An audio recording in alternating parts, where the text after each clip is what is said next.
सभी प्रभु प्रेमियों को मेरा प्यार भरा राधे राधे। हम इस वीडियो में चर्चा करेंगे पौष मास की शुक्ल पक्ष की एकादशी कब है, 9 को या 10 को, और इसकी सुंदर कथा क्या है। धर्मराज के पूछने पर भगवान श्री कृष्ण बताते हैं पुत्रदा एकादशी बहुत ही लाभदायक है, मंगलमय है। जो लोग इसका व्रत करते हैं उनकी प्रत्येक मनोकामनाओं को ये पुत्रदा एकादशी पूर्ण करती है।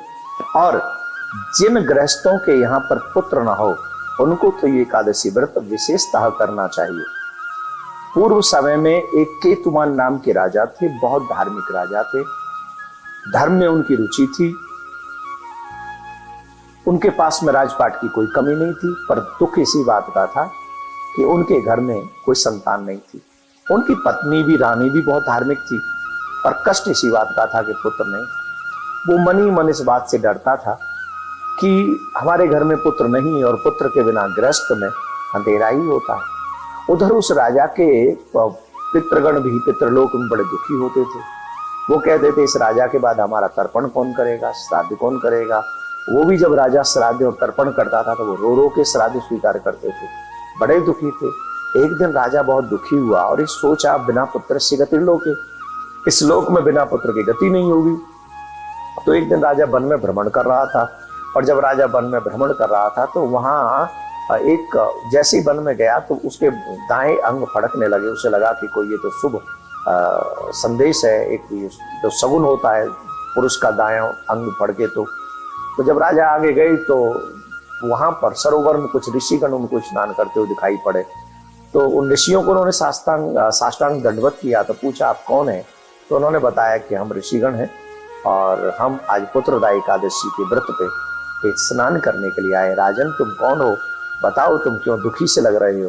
तो उन्होंने कहा महाराज मेरे पितर रोते हैं, मेरा मन अशांत है, पुत्र के बिना घर में अंधेरा रहता है, कुछ भी समझ में नहीं आता। वो राजपाट, सुख संपत्ति, धन, वैभव, ऐश्वर्य, ये सब कुछ समझ में नहीं आता। इससे मेरा मन हर्षित नहीं होता, मैं क्या करूं?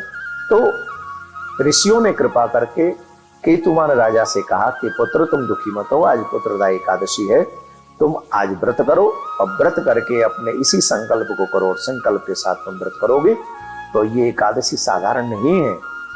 ये एकादशी सिर्फ एक व्रत ही नहीं है, ये भगवान के अंग से निकली हुई दिव्य शक्ति है।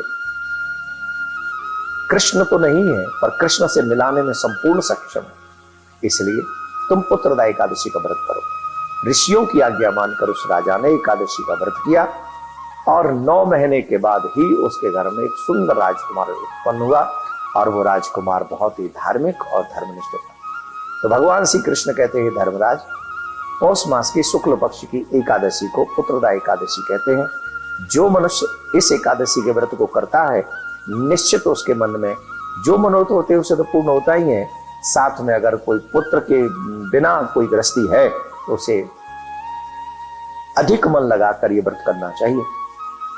एक और बात, अब ये बात आ रही है कि 9 जनवरी को या 10 जनवरी को एकादशी है, तो एकादशी तो 9 जनवरी को ही प्रारंभ हो रही है, परंतु हम 10 जनवरी को व्रत करने वाले, क्योंकि उदया तिथि 10 जनवरी को होने वाली है, पर महाद्वादशी व्रत 11 को है। अगर निम्बार्क संप्रदाय में कहते हैं महाद्वादशी का व्रत बहुत श्रेष्ठ माना गया है, तो आप चाहे तो 10 और 11 दोनों दिन व्रत कर सकते हैं, अथवा 10 तारीख को एकादशी का व्रत करेंगे 10 जनवरी को, और 11 जनवरी को जो पारायण का समय रहेगा वो पारायण का समय रहेगा सूर्य उदय के पश्चात 6:43 से 8:10-15 तक आप ये व्रत पारायण कर सकते हैं। तो भगवान से प्रार्थना करते हैं कि एकादशी का ये व्रत आपके लिए मंगलमय हो। अगर पुत्र नहीं चाहिए, पुत्र भगवान ने ऑलरेडी आपको दे रखे हैं, तो जिनके पुत्र नहीं है उन तक ये वीडियो पहुंचाए और उनसे प्रयास करके ये व्रत करवाइए, और आपके पुत्रों को भगवान भक्त बनाए, संपन्न बनाए, सद्विचारों वाला बनाए, सदाचारी बनाए। ऐसी प्रार्थना करते हुए आप सबके लिए मंगल कामनाएं।